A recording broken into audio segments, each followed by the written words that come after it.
Assalamualaikum class and welcome back to my channel Management Hub. Today in this video lecture, we will discuss about the second key element in developing organizational design, that is departmentalization. Well, departmentalization is a process in which jobs or teams are combined together into functional units called as departments on the basis of their area of specialization to achieve the organizational goals. So in this way, the entire organization is divided into parts, that is departments, which comprise of a group of employees who carry out activities of similar nature. So there are 5 common forms of departmentalization, that is functional, product, geographical, process, and customer. Now in the next slides, we will be discussing about each one of them in detail.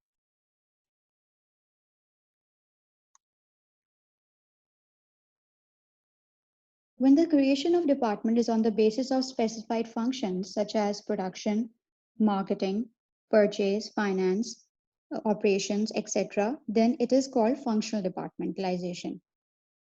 In this chart, you can see that the organization has been divided into 5 departments, that is engineering, accounting, manufacturing, human resources, and purchasing.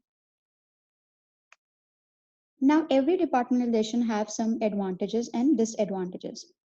The advantage of functional departmentalization is that it increases efficiencies in the organization because people with similar specialties are in the same department and they have common skills, knowledge, and orientations toward doing the task. Then there is a coordination within the functional area. There's in-depth specialization. The negative view of functional departmentalization is that there's poor communication across other functional areas. That means that if people are in the accounting department, that means they might have poor communication with manufacturing or marketing department of the organization. Then the other drawback is that it has a limited view of organizational goals. Moving on, the second type of departmentalization is geographical departmentalization. When the division is based on the area, it is called geographical departmentalization. This is suitable for the organizations that have widespread operations at different locations of the country or maybe throughout the world. In this chart, we can see that the organization is divided into 4 regions: Western region, Southern region, Midwestern region, and Eastern region. Now, this type of departmentalization is suitable for maybe aviation industry because they are located, the organizations are widespread in all over the area or all over the country. Now, some positives of geographical departmentalization would be that it is more effective and efficient handling of specific regional issues that may arise, and it serves needs of unique geographical markets better.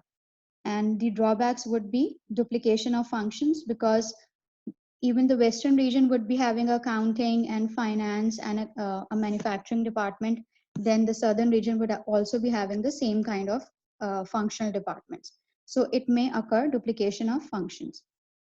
Then the other drawback is it can feel people working in the certain region might feel isolated from other organizational areas. The third type of departmentalization is departmentalization by product. When the activities related to product development and delivery of the product are combined into a particular division, it is called as product departmentalization. This kind of departmentalization is appropriate for large scale and multi-product enterprises. Now here you can see the example of Bombardier Limited, which is a Canadian multinational, which operates in making commercial jets, private jets, and public and private vehicles. So it has divided its department into 3 products. One is mass transit sector, the other one is recreational and utility vehicle sector, and the third one is retail product sector. So in this type of departmentalization, departments are on the basis of the product that the company is manufacturing, or developing. It also has some drawbacks and some positives. The positive would be it allows specialization in particular products and services. Managers can become experts in their industry or in a particular product. They are closer to the customers of that particular product. Then the drawback would be, again, duplication of functions and limited view of organizational goals. The fourth kind of departmentalization is process departmentalization. In process departmentalization, the activities are grouped as per the production processes. For example, there is a plant, then the activities, the departments would be divided according to the activities that the organization is having.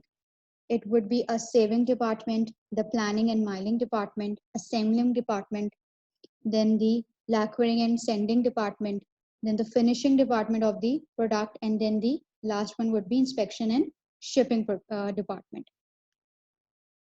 So the positive is that it is more efficient. There's a more efficient flow of work activities. And the negative is it can only be used with certain types of product. Then the last one is customer departmentalization. In this one, the grouping of the organization is done according to the different classes of customer or clients. It focuses on special customer needs. Now here you can see that the top hierarchy is of director of sales, and the departments are divided according to the customers. One with retail accounts, one with wholesale accounts, and the other one with government accounts. The positive is that customer needs and problems can be met by specialists. Then the drawback would be, again, duplication of function and limited view of organization. Now, we have seen some trends in departmentalization in today's world. Number one is increasing use of customer departmentalization. As we all know that the key of success for any organization is getting and keeping its customers, because it is essential for success for every organization. This approach works well because it emphasizes on monitoring and responding to changing in customer needs and demands. Then the other popular trend in this is use of teams, especially as work tasks have become more complex and diverse skills are needed to accomplish those tasks. So one specific type of team that more organizations are using is a cross-functional team. That is a work team composed of individuals from various functional specialties. One would be from accounting department, the other one would be from finance department, then marketing departments, supply chain department, and so on. So it will consist of cross-functional team which can easily work on a project or any other task given by the managers. So this video was all about departmentalization. In next video, we will be covering about unity of command. Thank you for watching.